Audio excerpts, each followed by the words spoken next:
Hello everybody, welcome back. I'm so excited to introduce Gilbert George. Gilbert George met in 1967 at St. Martin's School of Art, a living sculpture and by now living icons for many, many generations of artists. Gilbert George received the Turner Prize in 1986 and represented the UK at the Venice Biennale in 2005. The retrospective major exhibition at Tate Modern in 2007 went on a global tour around Europe and America. The art transcends many boundaries and has been shown all over the world with groundbreaking shows in Russia and China, and very soon also in Latin America. Gilbert George are truly marathon pioneers.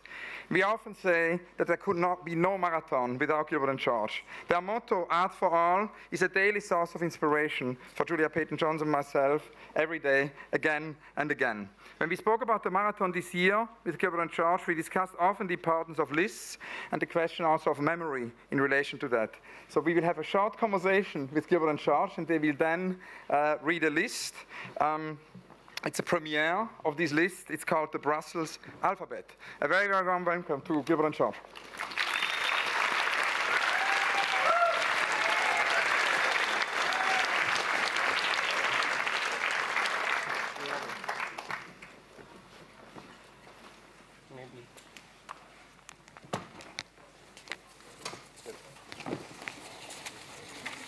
Welcome, and I wanted to begin with the beginning. And when we actually spoke about memory a couple of weeks ago, you said that somehow memory is everything, and there would be nothing without memory.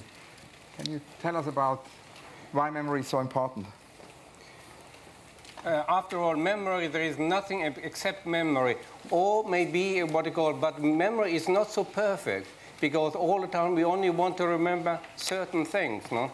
So sometimes the camera is better than the memory, you know, or even writing down is better than the memory, because sometimes we don't, a lot of memory is half fake. So we believe that art is in fact a matter of freezing time, stopping to think or to feel. If not, everything's invisible. We used to go as students down to London Bridge and watch 750,000 people come over the bridge from the station to the city. And it was just a constant, invisible flow. But if you took someone by the arm and said, "Excuse me, I want to tell you something," they would remember that forever. For us, that is, freezing time is our art. And it's actually a moment where it's a great moment to speak about memory, because when I visited the studio the other day, there are boxes and boxes of memory, because you're working on this amazing book about your early printed matters, about all the cards. Can you tell us about this in relation also to archive? And it's very exciting. It's so much to do with memory, because all of our pictures we ever created are already in print and published. All of our postcard pictures are in print and published and available.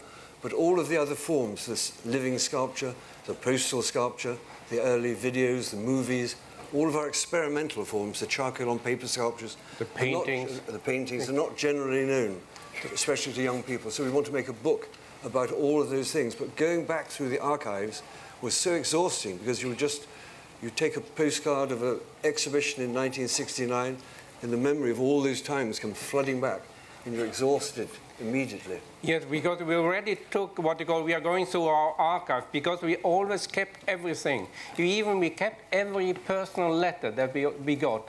And so every time we see a photograph from that period, so the old memory is coming up, and we see exactly, we remember who was nice to us, who was not nice to us. It's always here, non-stop. But so we are so exhausted, we call it us as baby artists, no? And we already took 4,000, because we are photographing every object ourselves to make this big book. And we already took 4,000 frozen pictures. And obviously there's the link also to the singing sculpture. When we spoke about the singing sculpture before, there's a very big link there to music and the music hall and all kinds of other popular form of music. And you mentioned kind of memory in many songs, no? Memories and in memory are just such a big part of popular songs, and 19th century songs are all to do with memories. Even modern Frank Sinatra, all to do with memories. And singing sculpture? The singing sculpture is one of our earliest memories. We're with us always. It's thought that we did living sculptures and then later we did pictures. It's not true. All of our experimental art was in order to find a way to become picture makers. We didn't start as picture makers. We didn't have a box of all the colour crayons or a box with all the paint. We just had ourselves, so we had to find a way to make pictures, and the singing sculpture was very much part of that, because it was a song that we found, that we identified with. We felt it was like us. We felt that when we sang it, we became part of past, present and future, and it's still with us to this day. So we say it's the Ritz I never sigh for, the Carlton they can keep. There's only one place that I know, and that is where I sleep. Underneath the arches, I dream my dreams away. Underneath the arches, on cobblestones we lay. Every night you find me, tired out and worn, happy when the daylight comes creeping, heralding the dawn. Sleepy when it's raining, and sleeping when it's fine. La-dee-dee-dee-da-da-da-da-da. Pavement is my pillow, no matter where we stray. Underneath the arches, I dream my dreams away.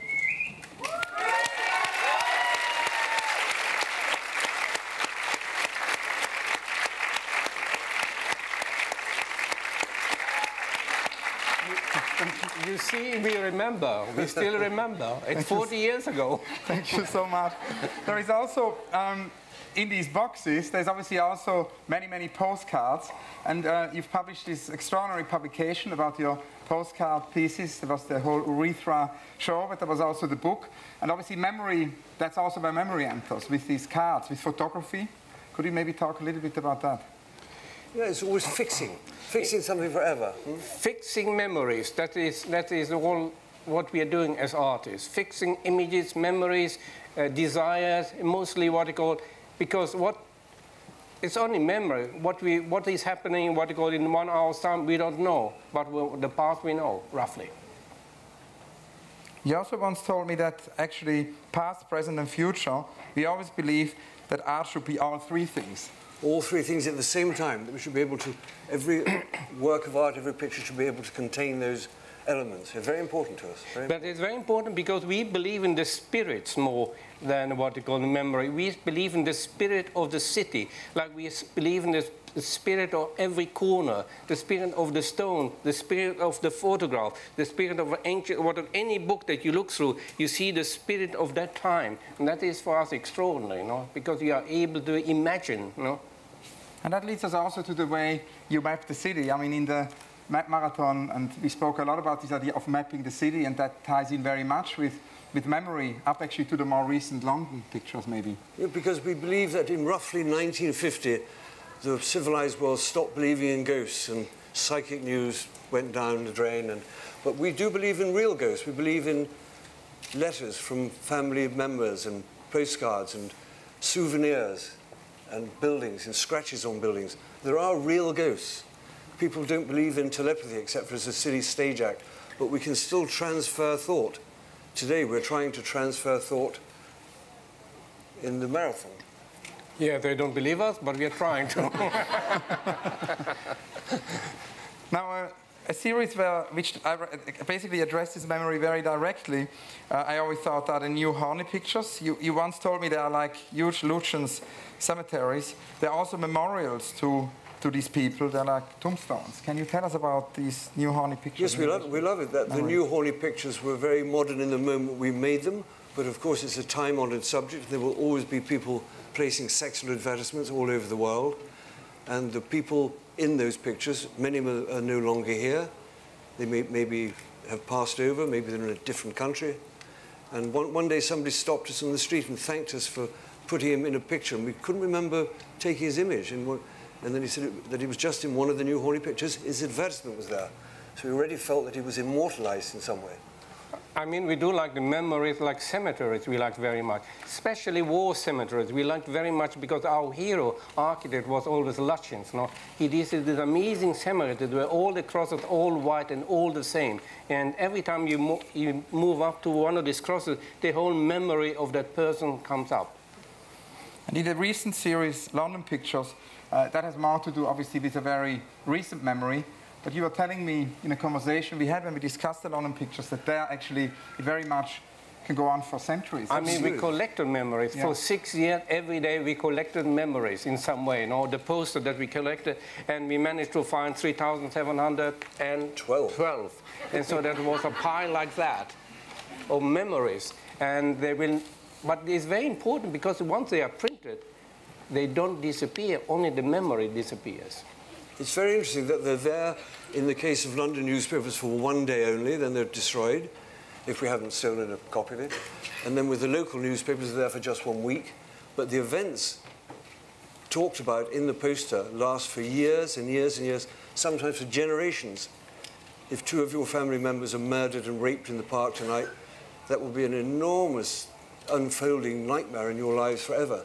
But it is only in that poster for 1 day or 1 week. And we were very interested because we saw a new book of photographs of London, and we looked through, and on front of all the shops, they had the same posters 100 years ago, with very much the same messages. But it's very exciting because even like the if we are able to, an artwork made out of this poster, no, that memory will stay for a long time, no? And that's for us, it's important. Now, one thing also which was discussed a lot in the marathon is this whole idea how memory changes in the digital age. And on the one hand, we have more and more information. Rem Koolhaas was once asking if that sort of whole explosion of information maybe also leads to amnesia, not necessarily to memory. Victor Schöneberger thought that maybe there is also this idea that digital information is there forever, so he talked about delete. And the digital also has entered your world. There has been an extraordinary change in your studio over the last couple of years. You went digital. So I was wondering if you can tell us a little bit about that and what that changed. For us, digital is extraordinary because in that moment we don't, what we want to do is so near to us. No? Normally it used to be very far away because we had to use different kind of enlargers to make it and all of that. Now it feels just so in front of you and you're able to manipulate it in an extraordinary way. But at the same time, we don't like to remember too much. No? We never telephone, so we don't like that memory. We don't like the memory, and it's very good because we are getting old now, so we forget a lot. So it's very important. It's very important. We always say, and I'm sure we've all had it before, that when we go to the studio to create pictures, we go completely dead-headed, as though we're blind and deaf and zonked. So we have no ideas and no plans. We go into the studio, and how we are inside that year or that month is how the pictures will have to be. And we trust that completely. So even memories are out of the window. So we don't like memory completely.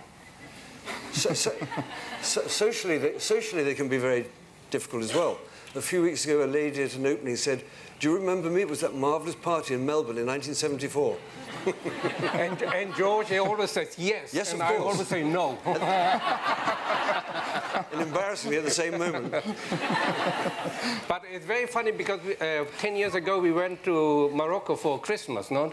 And remember this gentleman took us all around us. That was extraordinary. We had to have a minder rather than being pestered by everyone, and he was very nice. And then he said that he'd lived in London for 2 years as a student, and that he'd had a marvellous time. We said, how wonderful.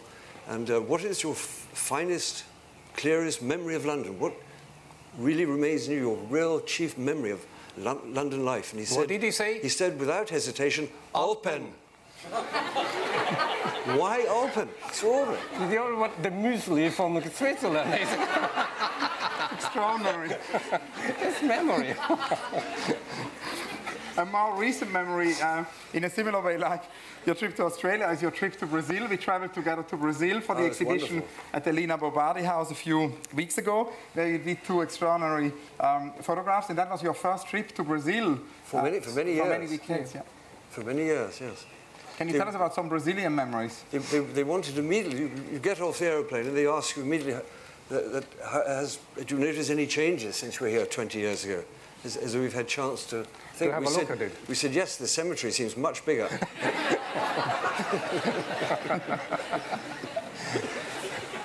And you worked in the Lina Bobardi House. Can you tell us a little bit? That was wonderful. It's very funny because we did it in 5 minutes. No, we just got off the airplane, went in and did it, zack, zack, zack, and then we were finished. Because we never like to think too much about it. No, we wanted to make a living sculpture that made us feel as though we could have been part of the life of those people.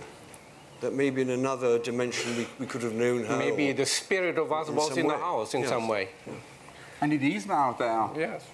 Yes, we've created a sort of time system.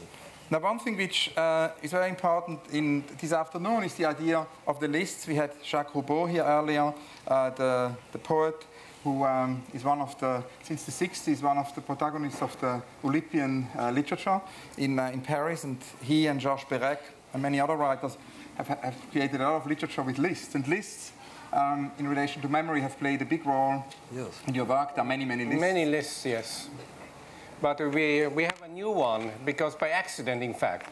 What was the story that... We were showing some of our London pictures in a small gallery, very beautiful gallery in Brussels.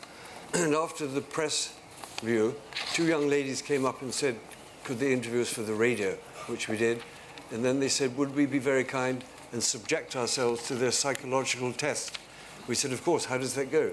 They said, we will read out the letters of the alphabet and you will respond. Well, we got to letter B and they said goodbye and that they had to find another appointment. But now we're very lucky because since then the list has grown, we right? finished the list. We decided to complete it immediately. So within the next 3 minutes of the ladies leaving, we finished it. So we begin with the letter A. Arsehole. Anal. Bugger me. Bugger you. Cock. Cunt. Dick. Dyke. Excrement. Enema. Fuck. Fart. Gonorrhea. God Almighty. Horny. Hung. Intercourse. Incest. Jerk. Jerk off. Kiss. Kick. Lick. Labia. Masturbate. Menstruate. Knob. Nipple. Oral. Orifice. Prick. Pissing. Queer. Quim. Rough trade. Randy. Sphincter. Sex. Tart. Tits. Up yours. Urinate. Venereal disease. Vagina. Wanker. Whip. X-rated. You cunt. You sod. And zip fastener. Gilbert George, thank you so much. Thank you very much. Thanks a lot. Wonderful. Very good. Thank you.